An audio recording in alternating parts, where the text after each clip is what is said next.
ապագա հղիությունը եւ ֆինանսները։ Կուտակում ենք ֆինանսական բարձ։ Ֆինանսական բարձի ամենաօպտիմալ չափը այն գումարն է, որը կբավականացնի 6 ամիս ապրելու համար, հաշվի առնելով վարկերի վճարումները։ Հաշվեք, թե ամսական որքան գումար է ձեզ անհրաժեշտ։ Բազմապատկեք 6-ով, ահա մոտավոր գումարը։ Բայց գումար կուտակելը այդքան էլ հեշտ գործ չէ։ Եկեք պարզենք, թե ինչ անել։ Ամենահասանելի տարբերակը ձեր բանկի հավելվածում բացել կուտակման հաշիվ։ Ամեն տեղ դրանք տարբեր անուններ ունեն։ Կոչեք ինչպես ուզում եք, բայց ավելի լավ է ընտրել ոգեշնչող անուն։ Անցեք ավտոմատ կուտակման բաժին եւ որոշեք, թե շաբաթական որքան գումար կարող եք փոխանցել այդ հաշվին։ Ավելացրեք եւս մոտ 20% եւ սահմանեք ավտոմատ կուտակում։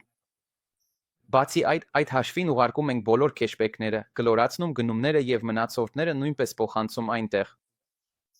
Եվ իհարկե, մտածում ենք նաեւ տանից դուրս չգալով գումար վաստակելու տարբերակների մասին։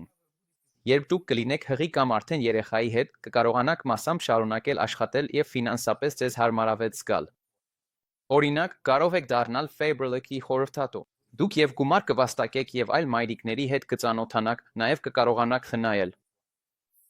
Ամենակարևորը, հիշեք, որ իդեալական ֆինանսական պահը գուցե երբեք էլ չգա, իսկ հեռանալու եւ առողջ երեխա ունենալու հնարավորությունը ժամանակավոր է։